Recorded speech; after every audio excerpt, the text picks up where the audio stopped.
గుంటూరు పశ్చిమ నియోజకవర్గం 21వ డివిజన్లో పలు అభివృద్ధి కార్యక్రమాలకు ఎమ్మెల్యే గళ్ళా మాధవి శ్రీకారం చుట్టారు.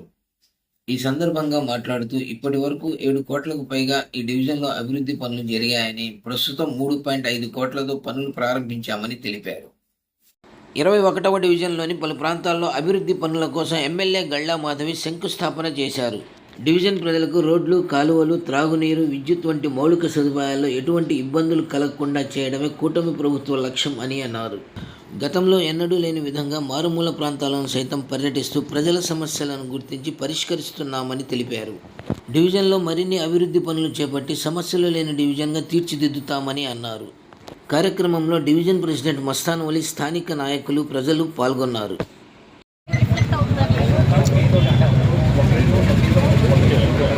అప్పుడిప్పుడండి నేను 1 ఇయర్ బ్యాక్ గురించి మాట్లాడుతున్నాను. మీరు ఎప్పుడో హిస్టరీ గురించి మీరు ఎన్నాళ్ళ నుంచి ఉంటున్నారమ్మా? 40 ఏళ్ళ నుంచి ఉంటారు. ఎన్ని ఇల్లు ఉంటాయి ఆ రోడ్ అంతా? ఇళ్ళన్నీ ఇల్లు ఇక్కడ ఈ వర్క్ జనం రిఫ్లెక్ట్ అవుతుందని ఒక ఆలోచన అసెస్మెంట్ ఉండాలి. అది అడ్డ రోడ్ల మీద కంపల్సరీ పడుతుంది. అంటే ఒక డివిజన్ గురించి మాట్లాడట్లేదు, అందరూ అలాగే చేస్తున్నారు. ఇది అయిపోతే ఇది ఏమి చేయడం, దీన్ని వదిలేయడం, ఆ తర్వాత వాళ్ళు సవాళ్ళు రావడం అలా ఉంది. ఆబ్వియస్గా అంతే కదండి. ఇక్కడ వర్క్ జరిగితే అక్కడ ప్రెషర్ పడుతుంది కదా. మరి అది ఒక యూనిఫామ్ టీచర్ పెట్టినారు, అది ఎండ్ అయిపోవాలి కదా. ఈరోజు 21వ డివిజన్ లో పలు అభివృద్ధి కార్యక్రమాలకు శంకుస్థాపన కోసం రావడం జరిగింది. దాదాపుగా 3.5 కోట్ల రూపాయలకి సిసి ట్రైన్లు, సిసి రోడ్లు, కల్వర్ట్లు, వెట్ మిక్స్ రోడ్లు ఇవన్నీ కూడా వేసుకునే ఒక కార్యక్రమానికి శంకుస్థాపన చేసుకోవడం జరిగింది. ఎప్పటి నుంచో కూడా పెండింగ్ లో ఉన్న వర్క్స్ ఇవన్నీ. అందులో భాగంగా కోదండరామయ్య నగర్, మనకి కొండా వెంకటంపై colony, Shashank Goyal colony, Bhanuprasad colony, అదే విధంగా గడ్డిమల్లు ప్రాంతాల్లో ఎప్పటి నుంచో స్థానికంగా ఈ అభివృద్ధి కార్యక్రమాలు లేక, రోడ్లు లేక, డ్రైన్లు లేక ఇబ్బంది పడుతున్న పరిస్థితి కనపడుతుంది. అయితే గత కొంతకాలంగా కార్పొరేషన్ లో మరి కాంట్రాక్టర్లు కానివ్వండి, ఆ కంపెనీలు కానివ్వండి బ్లాక్ లిస్ట్ లోకి వెళ్ళిపోవడం వల్ల ఈ టెండర్లు అయినా కూడా వర్క్ అవని పరిస్థితి కనపడుతుంది. టెండర్ లో ఏ బ్లాక్ లిస్ట్ లేని వాళ్ళు చక్కగా వర్క్ చేసి అందించడం జరిగింది. అయితే ఈ బ్లాక్ లిస్ట్ లో పడిపోవడం వల్ల ఒక రోడ్ అయ్యి దాని నెక్స్ట్ రోడ్డే అవని పరిస్థితి కూడా ఒకటే ప్రాంతంలో కూడా మేమందరం ఎదుర్కోవాల్సి వచ్చింది, ప్రజలందరూ ఎదుర్కోవాల్సి వచ్చింది. ఈ రోజు మళ్ళీ వాటన్నిటికీ రీటెండర్లు పెట్టి కొత్త కాంట్రాక్టర్లు తీసుకొచ్చి ఈ వర్క్స్ అన్నిటిని కూడా మళ్ళీ ఇనిషియేట్ చేయడం జరిగింది. దాదాపుగా ఇప్పటికే ఈ 21 డివిజన్ లోనే 3.5 కోట్లకు పైగా వర్క్స్ చేయడం జరిగింది. ఇప్పుడు మళ్ళీ ఒక 3.5 కోట్లకు పైగా వర్క్స్ చేసుకుంటూ ఉన్నాము. రానున్న రోజుల్లో ఇంకా కొన్ని ఇంటర్నల్ రోడ్స్ మినహా 21 డివిజన్ లో రోడ్లు, ట్రైన్లు వర్క్స్ అన్ని కూడా పూర్తవుతున్నాయి.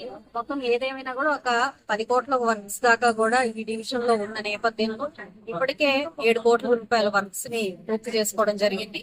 రానున్న next quarter of this year అవి కూడా పూర్తి చేసుకుంటాము.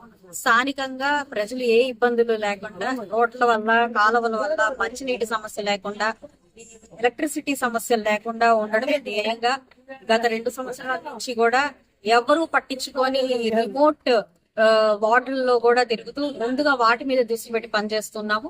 అండ్ అందులో కూడా ఈ 21వ డివిజన్ లో ఎక్కువ శాతం వేకెంట్ ల్యాండ్ అనేది ఎక్కువగా ఉండడం కూడా ఈ 21వ డివిజన్ పలుమార్లు ఈ వేకెంట్ ల్యాండ్స్ మీద కూడా ఈ డివిజన్ లోకి రావడం, స్థానికంగా వాళ్ళ సమస్యలన్నీ వెళ్ళడం జరిగింది. ఆ నేపథ్యంలోనే ఈ రోజు ఎక్కడ స్టేట్ లో ఎక్కడా లేని విధంగా జిఎంసి వారు ఒక స్పెషల్ డ్రైవ్ ని, వేకెంట్ ల్యాండ్ క్లియరెన్స్ డ్రైవ్ ని చేపడుతూ ఉన్నారు. అందులో పశ్చిమలో చేస్తూ ఉన్నారు. చాలా సంతోషకరం. ఇప్పుడు ఆదర్శ్ నగర్, మిర్చియాడి ఏరియాలో ఆ కార్యక్రమం చేపట్టిన వెంటనే మనకి ఇక్కడ 21వ డివిజన్ లో కూడా వస్తారు. పూర్తిగా కూడా ఇక్కడ ఉన్న వేకెంట్ ల్యాండ్స్ అన్ని కూడా క్లియర్ చేసే పరిస్థితి ఉంటుంది.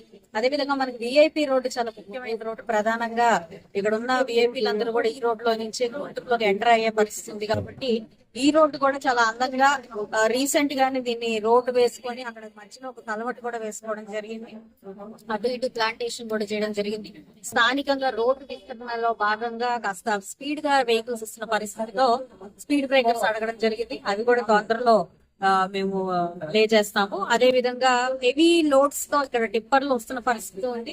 గట్టర్లు పెడుతున్నప్పటికీ కూడా ఈ బళ్ళు వాటిని గుర్తేసి మరీ వెళ్తున్న పరిస్థితి ఉంది అని చెప్పి స్థానికంగా చాలా మంది చెప్తున్నారు. దానికి కూడా తగు పరిష్కారం, తగు నిర్ణయం తీసుకొని రానున్న రోజులు ఆ సమస్య కూడా లేకుండా 21 డివిజన్ ని మేము తీసుకొస్తాం.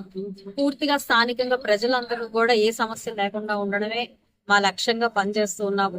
కాబట్టి గతంలో ఇక్కడ లా అండ్ ఆర్డర్ ఇష్యూలో కూడా గంజాయితో చాలా ఇబ్బంది పడుతున్న పరిస్థితిలో స్పెషల్ ట్రేబుల్ చేసి మరి కూడా ఇక్కడ మేము డైరెక్ట్ చేయడం జరిగింది. ఇప్పుడు చాలా వరకు అంటే వేకెంట్ ల్యాండ్స్ ఎక్కువ ఉండడం వల్ల ఈ సమస్య ఎక్కువగా ఉన్న పరిస్థితుల్లో రెగ్యులర్ బీట్ కానిస్టేబుల్ పెట్టడం కానీ పాట్రోలింగ్ చేయించడం వల్ల చాలా వరకు ఈ గంజాయి సమస్యలు కూడా తగ్గాయి. కొన్ని ప్రాంతాల్లో ఇంకా ఉన్నప్పటికీ వాటి మీద కూడా స్ట్రిక్ట్ గా మేము పర్సూ చేసే పరిస్థితి ఉంది.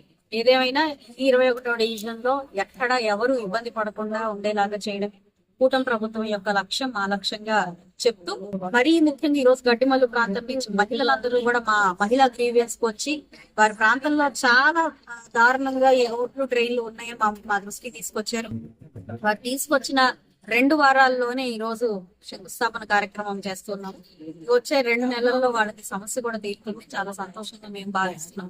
ప్రజలందరూ కూడా కూటమి ప్రభుత్వం సత్వరంగా స్పందించి వాళ్ళ సమస్యను పరిష్కారం ఇస్తున్నందుకు చాలా ఆనందం వ్యక్తం చేస్తున్నారు. ఈ యొక్క కార్యక్రమంలో మా యొక్క నాయకులు, స్థానిక డివిజన్ ప్రెసిడెంట్ నన్నయ్య గారు, సెక్రటరీలు, తెలుగుదేశం, బీజేపీ నాయకులు అందరూ కూడా భాగస్వామి అయ్యారు. వారందరూ కూడా నిరంతరం మా దృష్టికి అనేక సమస్యలు ఈ డివిజన్ తీసుకొస్తూ ఈ రోజు పరిష్కార నిమిత్తం వాళ్ళు కూడా డివిజన్ మొత్తం కూడా తిరుగుతూ ఉన్నారు. చాలా సంతోషంగా ఉంది. కూటమి ప్రభుత్వం ఎప్పుడు కూడా ప్రజల యొక్క అభివృద్ధికి, ఇక్కడ సంక్షేమానికి కట్టుబడి ఉంది అని చెప్పి సందర్భంగా మరొకసారి చెప్పు. స్థానికంగా వచ్చిన నాయకులకి, కార్యకర్తలకి, ప్రజలందరికీ కూడా ధన్యవాదాలు చెప్తూ